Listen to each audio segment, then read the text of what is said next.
For a long time, digital art was not taken serious. Every artist who worked with a computer was not considered really a serious artist in the so-called serious art world.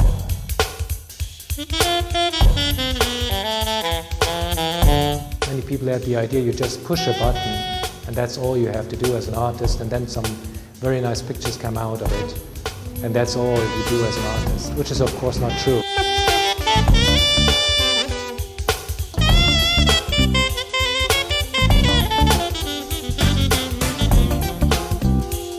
So the dam concept came about out of the necessity to first of all communicate about digital art, make people aware of the importance of digital art and what has already been done since the 60s in this field, and on the other hand to help these artists to sell their work. So the decision was in the mid of the 90s to develop a virtual museum, an online museum which gives you all the information necessary about the development of an artist, about his history, about other artists in that field who created important work at that time.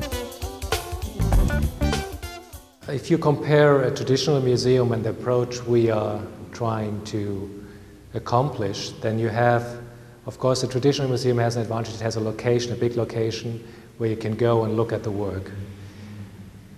But on a virtual museum you have other major advantages, even so you can't represent the work in such a great quality or on such a magnitude, like bigger sizes of pictures or installations. But you can inform yourself about art 24 hours a day, everywhere on the planet.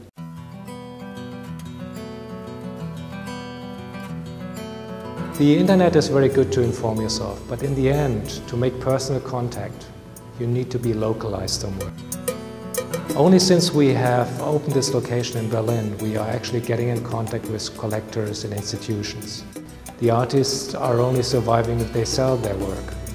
And that is only to a small degree possible through the web. It's still important that you talk to a person who you trust, who knows about it.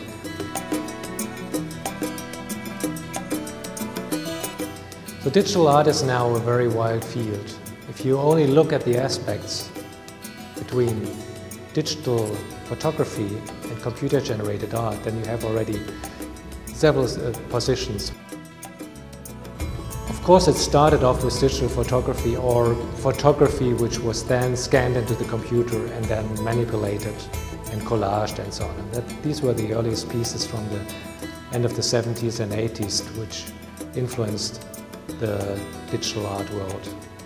A good example of that is Lawrence Gartell from New York. He is a photographer, he was a photographer in his early days, but he was one of the first ones in New York to take on the special characteristics of the computer and became well known with his digital collage. Just totally at the other end, you find artists who are purely computer generating. Example is Gerhard Manz from Germany, he's from Berlin. He builds every aspect of the landscape on the computer. It's nearly like a painting, you have to decide every aspect of it.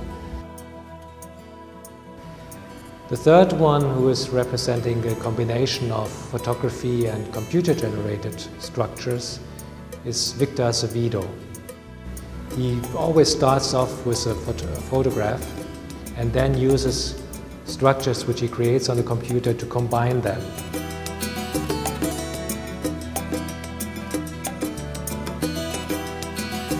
So if we look at the future of digital art, I'm sure it will become one of the major trends in the next 5 to 10 years, because it has already totally influenced our daily aesthetics, what we see in advertisement or what we see in movies. So it's such a daily tool for us now that it has become part of our daily life and is now becoming part of the contemporary art world.